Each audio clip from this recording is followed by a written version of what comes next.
kita akan kembali melanjutkan pembahasan mengenai operasi setan di bumi ini. Allah tidaklah bermaksud jahat atau kejam dengan mengizinkan roh jahat menekan kita dalam kehidupan kita. Ia melakukan tugas, bukan untuknya, tetapi untuk kita.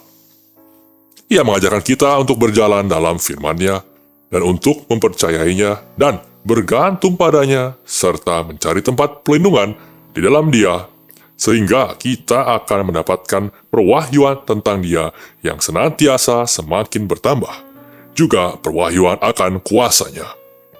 Ini semua untuk kemuliaan-Nya. Ia terus membentuk kita, menghancurkan kita, dan membuatnya serupa dengan gambar-Nya. Karena Ia telah mengalahkan setan dan seluruh kerajaannya dan pekerjaan-pekerjaannya, maka demikian pula kita. Melalui anugerah dan iman, kita akan berkemenangan dan mengambil alih, dalam tanda kutip, tanah perjanjian kita di atas bumi, yang mana akan menyenangkan Allah. Ia mengizinkan kita untuk menang dan berjalan dalam anugerah-Nya dan memberikan kita kemuliaan-Nya. Ada beberapa jenis roh-roh jahat seperti yang disebutkan dalam Alkitab, baik di dalam Perjanjian Lama maupun Perjanjian Baru.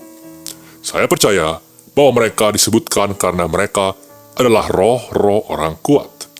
Pengalaman menunjukkan masih banyak lainnya lagi, dan roh orang kuat selalu bekerja bertiga.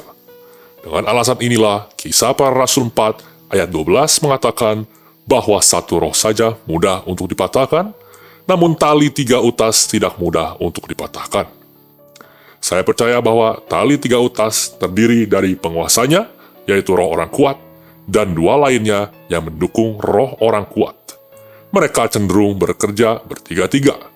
Contohnya, roh Python, yaitu roh Piton, roh tipu muslihat dan roh penggoda, roh nafsu, penggoda dan pornografi, roh nafsu, perzinahan dan pemberontakan, roh agamawi, roh antikris dan roh Isabel, lalu roh pornografi, ikatan, dan kekerasan.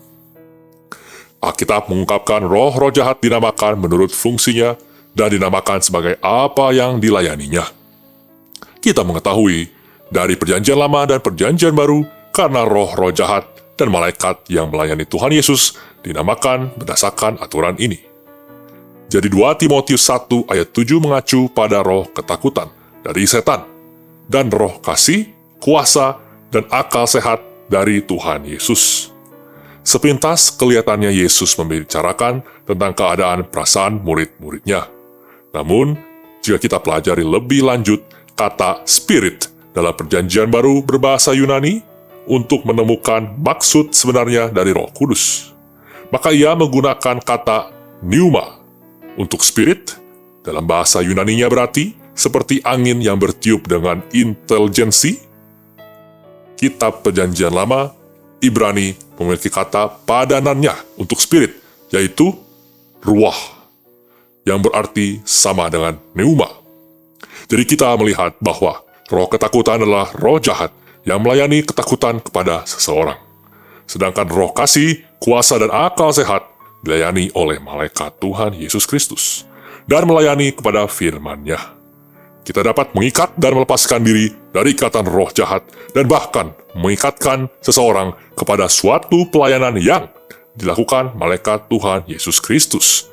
Karena Alkitab mengatakan, apapun yang kamu ikat di atas bumi, diikat di surga.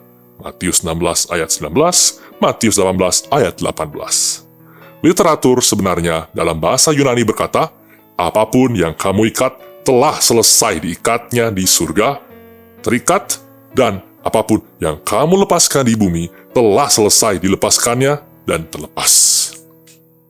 Berikut ini adalah roh orang jahat, orang kuat yang disebutkan di dalam Alkitab bersama dengan apa yang mereka layani.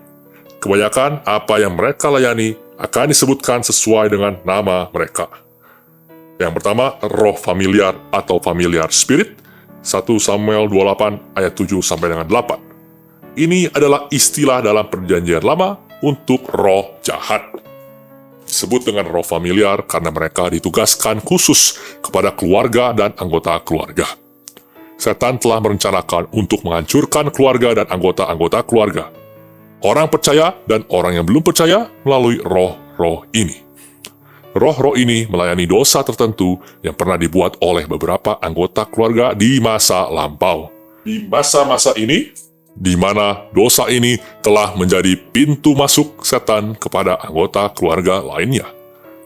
Jadi, jika ada nenek moyang yang tertarik dengan perzinahan dan membuka pintu itu bagi setan, dibuatlah tugas untuk melawan keluarga dan roh familiar perzinahan akan melayani dosa itu turun-temurun ke keturunannya.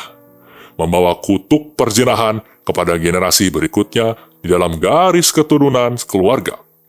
Jika kakek buyut adalah seorang pezinah, demikian pula ayah dari kakek dan kakek akan jatuh ke dalam perzinahan pada suatu saat dalam hidupnya, karena kutuk akan turun kepada generasi 3 dan keempat kepada anak-anak dan keturunan dari mereka yang telah berbuat dosa. Keluaran 5 ayat 20.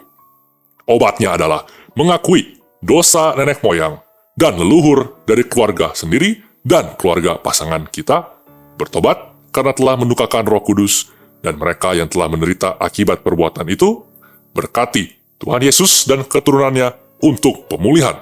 Minta pengampunan kepada Tuhan, kemudian patahkan kutuk generasi di dalam nama Yesus Kristus. Imamat 26 ayat 40-45. Mari berjalan dalam kuasa Roh Kudus dan mengupas tentang peperangan spiritual. Subscribe YouTube channel kami dan nyalakan lonceng notifikasi serta follow sosial media kami untuk mendapatkan konten Kristiani secara reguler.